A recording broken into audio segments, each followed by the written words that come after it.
রঞ্জন বন্দ্যোপাধ্যায় রচিত আমি রবি ঠাকুরের বউ মৃণালিনীর লুকোনো আত্মকথা। প্রথম প্রকাশ ডিসেম্বর 2013, দ্বিতীয় মুদ্রণ ডিসেম্বর 2013। উৎসর্গ প্রিয় বন্ধু শ্রী ত্রিদীপ কুমার চট্টোপাধ্যায় ও শ্রীমতী চুমকি চট্টোপাধ্যায়কে। মুখপাত: রবীন্দ্রনাথের স্ত্রী মৃণালিনীর একটি পরিচয়, তিনি রবীন্দ্রনাথের সহধর্মিণী এবং সহমর্মিণীও। তাঁর যেন আর কোনো পরিচয় নেই। এই নারী বেঁচে ছিলেন মাত্র 28 বছর। 19 বছর কাটিয়েছিলেন রবীন্দ্রনাথের বউ হয়ে। মৃণালিনীর প্রসঙ্গে লেখা হয়েছে বেশ কয়েকটি বই এবং প্রবন্ধ। কেমন ছিল মৃণালিনীর জীবনের অন্তর্মহল? রবি ঠাকুরের বউ হওয়া ব্যাপারটা আসলে ঠিক কেমন? মৃণালিনীর প্রসঙ্গে কোনো গ্রন্থে, কোনো নিবন্ধে নেই এই অন্তরেষণা। এই নারীর দাম্পত্য জীবনের গহনে আজও পৌঁছয়নি কোনো ডুবসাঁতারু অনুসন্ধান। রবীন্দ্রনাথের চিঠির উত্তরে মৃণালিনীও নিশ্চয় লিখেছিলেন অনেক চিঠি। সেই সব চিঠিতে তার একান্ত ব্যক্তিগত বেদনাদীর্ণ উচ্চারণও ছিল নিশ্চয়। একটি চিঠিও পাওয়া যায়নি। রবীন্দ্রনাথের অব্যর্থ পৌরোহিত্যে লুপ্ত হয়েছে সেই সব আরতিময় অসহায় পত্রগুচ্ছ। মৃণালিনী যদি লিখতেন তার আত্মকথা, সেই লুকোনো আত্মকথারও বিলোপন ঘটত নিঃসন্দেহে। এমনই যে ঘটেনি এ কথাই বা বলি কী করে? কি লিখতেন মৃণালিনী তার লুকোনো আত্মকথায়? এই উপন্যাসে সেটাই ভাবার চেষ্টা করেছি। আমার ভাসুরদের মধ্যে সব থেকে সুন্দর কথা বলেন, কি গুণী, গান বাজনা, লেখা, সব দিকে ওর প্রতিভা। তিনি ওর নতুন দাদা জ্যোতিরিন্দ্রনাথ। যা সুন্দর দেখতে, ওর চেয়েও সুন্দর। তবে দেখলেই মনে হয় ভারী দুঃখী। সব সময় মন খারাপ করে থাকেন, তেমন মেশেন না কারো সঙ্গে। শুনেছি একসময় খুব মিশুকে ছিলেন। আমোদ আহ্লাদ, গান বাজনা, থিয়েটার এইসব নিয়ে থাকতেন। স্ত্রীর আত্মহত্যার পর থেকে উনি অন্য মানুষ। আমি বরাবর এই অন্য মানুষটাকেই দেখেছি। আগে যেরকম ছিলেন সেই মানুষটি সম্পর্কে কত কথা শুনেছি, তাকে তো দেখলুম না কোনোদিন। আমার সঙ্গে তো একেবারেই মিশলেন না কোনোদিন। হয়তো আমাকে এ বাড়ির অপয়া বউ ভাবেন, তেমন ভাবাই তো স্বাভাবিক। আমার বিয়ের দিনেই শিলাইদহে মারা গেলেন আমার বড় ননদ সৌদামিনী দেবীর স্বামী সারদা প্রসাদ বন্দ্যোপাধ্যায়। বাবা মশাই বিয়েতে অনুপস্থিত থাকলেন, আর আমার বিয়ের কমাস পরেই তো নতুন বৌঠান আত্মহত্যা করলেন।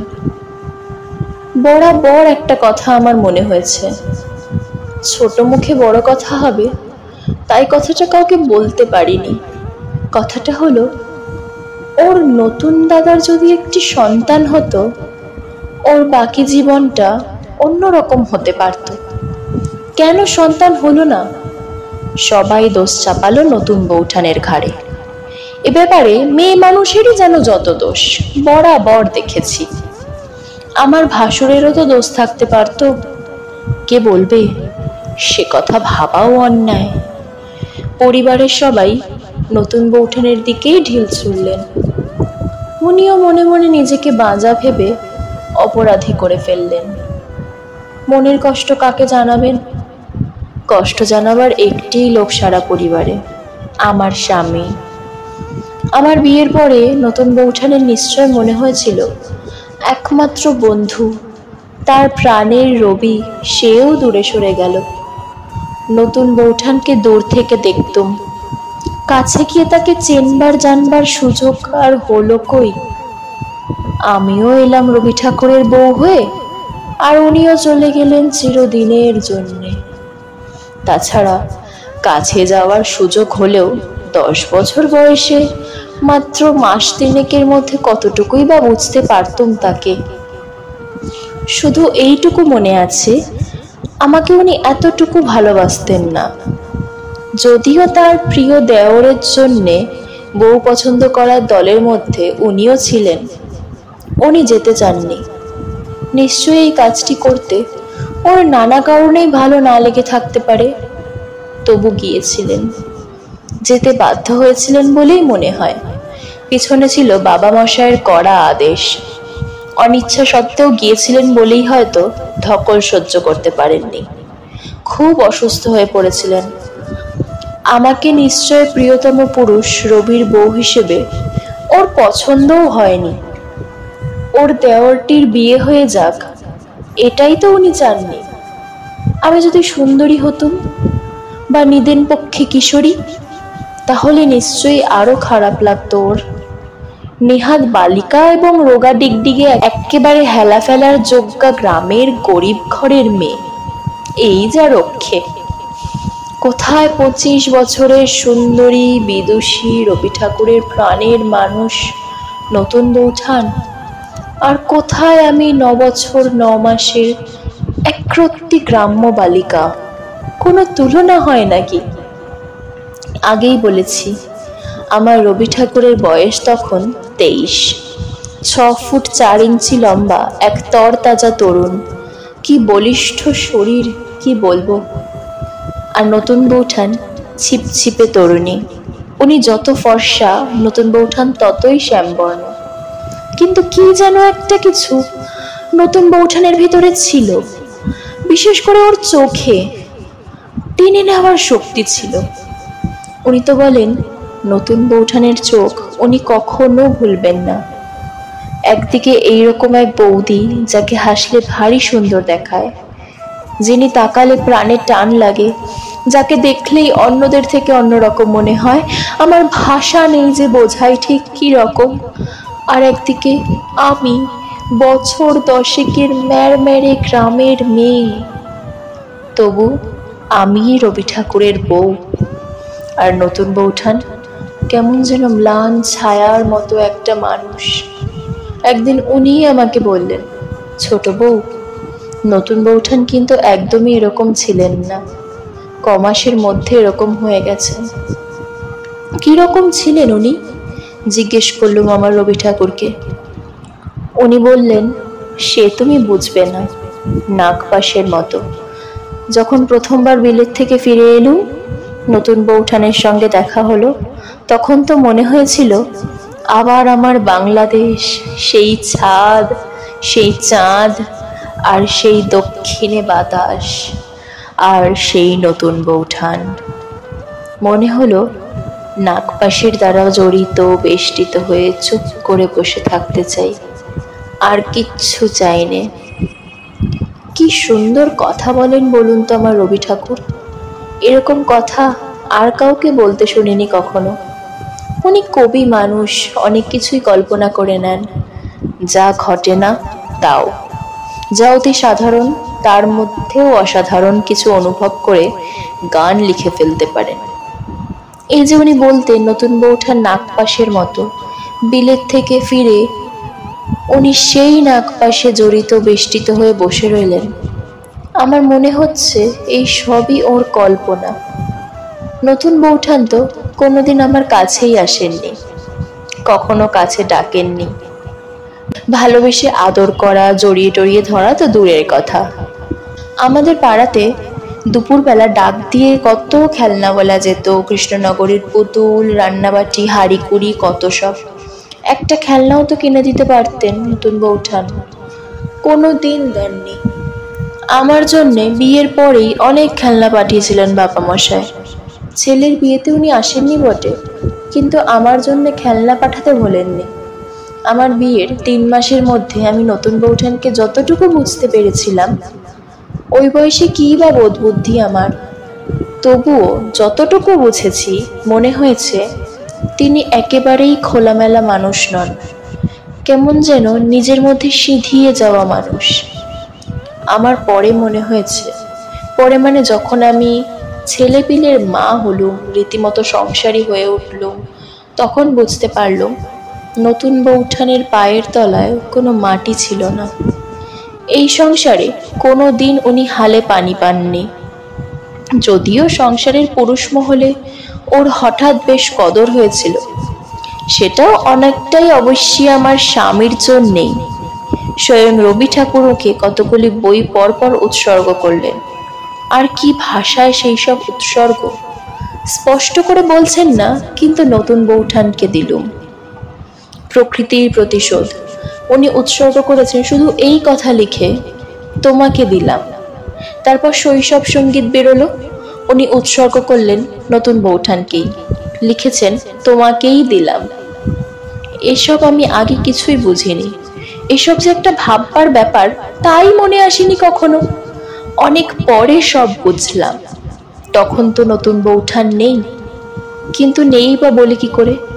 ভানু সিংহের পদাবলী যখন বেরোলো তখন তো নতুন বৌঠান চলে গেছেন, কিন্তু সেই বইও উৎসর্গ করলেন ওকেই।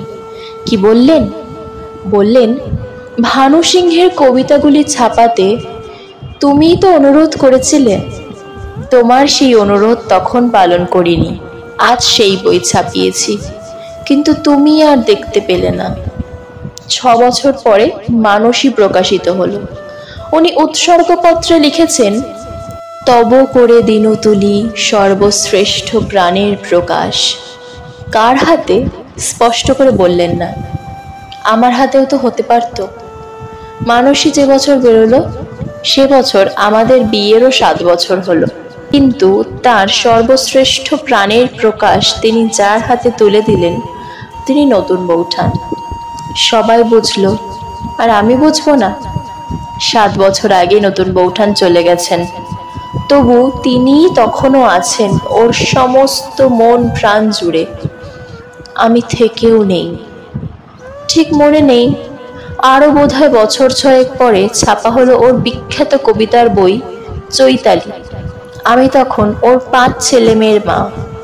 আমি জানতুম আর যাকে দিন চৈতালি উনি আমাকে দেবেন না। আমি তো তখন শুধু অমুকের আর অমুকের আর অমুকের মা আর বাড়ির কাজের লোক। কিন্তু চৈতালি যেই হাতে এলো, বইটি কাকে উনি উৎসর্গ করলেন সেটি সব থেকে আগে জানতে চাইলো আমার চোখ। বলিহারি মেয়ে মানুষের মন, একই রকম উৎসর্গ। উনি লিখেছেন, তব ওষ্ঠ দশন দংশনে টুটে যাক পূর্ণ ফলগুলি। প্রথমে আমি সত্যিই বলছি কিচ্ছু বুঝতে পারিনি। ভাবলাম ওকেই জিজ্ঞেস করি। তারপর মনে হলো কেউ তো ওকে কিচ্ছু জিজ্ঞেস করছে না, সবাই তো একেবারে চুপ। তার মানে সবাই বুঝছে আর বুঝেই চুপ করে আছে।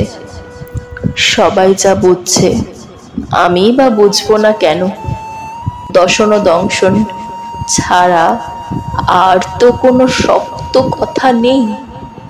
দশন মানে তো দাঁত, সে তো আমি জানি, আর দংশন হলো কামড়। তার মানে যাকে উৎসর্গ করা হলো তার দাঁতের কামড়। এই তো, কি হবে সেই দাঁতের কামড়ে? ভেঙে যাবে রসে ভর্তি ফলগুলি।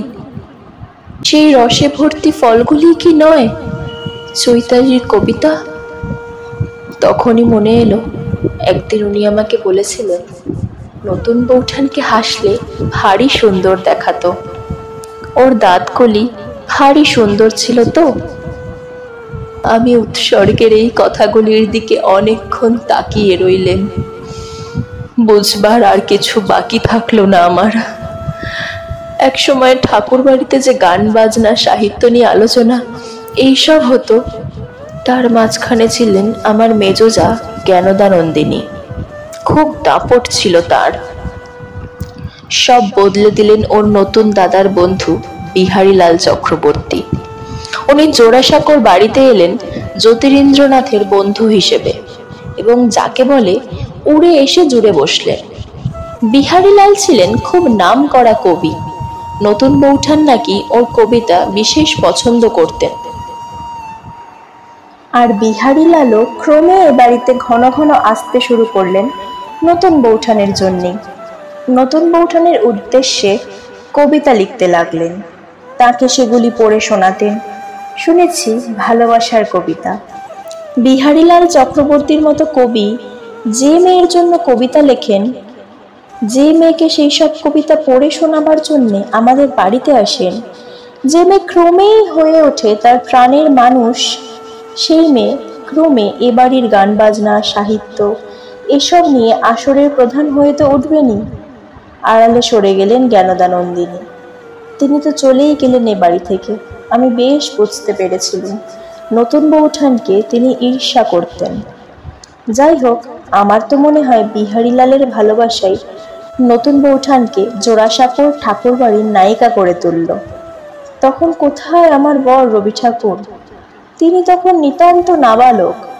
বিহারীলাল ভালোবাসতেন নতুন বৌঠানকে। আর নতুন বৌঠান? শুনেছি বিহারীলালের ভালোবাসার কবিতা শুনে খুশি হয়ে নতুন বৌঠান তাকে রান্না করে নানা রকম খাওয়াতেন, মাঝে মধ্যে উপহারও দিতেন। নিজের হাতে একটি আসন বুনে তিনি নাকি বিহারীলালকে দেন। তাতে আমার বরের খুব হিংসে হয়েছিল।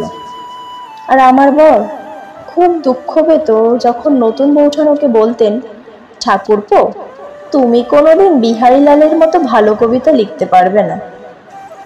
ঠিক বললুম কি? দুঃখ হতো, আবার অভিমানও হতো আমার বরের নতুন বৌঠানের মুখে এসব কথা শুনে। আপনাদের রবি ঠাকুর একদিন আমাকে কিঞ্চিত মজা করেই বললেন, জানো ছোট বউ, তখন আমার বছর 15 বয়স। নতুন বৌঠানের মুখে ক্রমাগত বিহারীলালের প্রশংসা শুনতে শুনতে ঈর্ষান্বিত হয়ে আমি শেক্সপিয়রের ম্যাকবেথ নাটকটাই অনুবাদ করে নতুন বৌঠানকে শোনাতে লাগলাম। কিন্তু তাতে নতুন বৌঠান এতটুকু ইমপ্রেসড হয়েছিল বলে তো মনে হয় না। বিহারীলালের কবিতাতেই তিনি মুগ্ধ হয়ে থাকলেন। কিন্তু ছোট বউ, ম্যাকবেথ অনুবাদ করতে করতে আমার মধ্যে একটা কাণ্ড ঘটল, বললেন আপনাদের রবি ঠাকুর। কিছুক্ষণ কি ভাবলেন, হয়তো ভাবলেন আমি বুঝতে পারবো না। উনি আবার বলতে লাগলেন, ম্যাকবেথ নাটকেই আছে হেকট নামের এক ডাইনির প্রসঙ্গ। আসলে কিন্তু ওর নাম হেকেটি। হেকেটি বা হেকট শুধু শেক্সপিয়রের ডাকিনী নয়, সে গ্রিক দেবী যে থাকে এক রহস্যময় অন্ধকারে। সে আসলে অন্ধকারের দেবী। তাকে দেখা বা বোঝা যায় না, শুধু অনুভব করা যায় তার আকর্ষণ। আমার মনে পড়ল নতুন বৌঠানকে, হেকেটির মতোই নিঃসঙ্গ, হেকেটির মতোই অন্তরালবাসিনী। আমি আমার কবিতার খাতা, মালতী, পুঁথির পাতায় প্রবল আবেগে লিখতে লাগলেন বারবার, হেকেট ঠাকুরুন, হেকেট ঠাকুরুন। কিছুদিনের মধ্যে আমি নতুন বৌঠানকে হেকেটি বৌঠান বলে ডাকতেও লাগলাম। তারপর শুধু হে বলে। আমি হে বলে ডাকলে সে মুখে সাড়া দিত না, শুধু আর চোখে মৃদু হেসে তাকাতো। সেই তাকানো আমি ভুলতে পারিনি। নতুন বৌঠানের মধ্যে একটা দুষ্টুমি ছিল প্রথম থেকেই, ভারী মিষ্টি দুষ্টুমি, বললেন আমার স্বামী। আর বললেন, নতুন বৌঠান চুপি চুপি একদিন বললে, হে নামটা যেন কেউ জানতে না পারে, তোমার দেওয়া এই নামটি যেন তোমার কাছেই থাকে ঠাকুরপো। সেদিন এর চেয়ে বেশি কিছু বলেননি আপনাদের রবি ঠাকুর। নতুন বৌঠান সম্পর্কে আমি যা জেনেছি সবই আমার শোনা কথা। নানা মুখের নানা কথা ক্রমে আমার মনের মধ্যে দানা বেঁধে একটা ছবি ফুটিয়ে তুলেছে। ঠাকুর বাড়ির মেয়ে মহলে নতুন বৌঠান সম্পর্কে নানা কথা চলত। নতুন বৌঠানকে অনেকেই আড়ালে মক্ষী রানী বলতেন।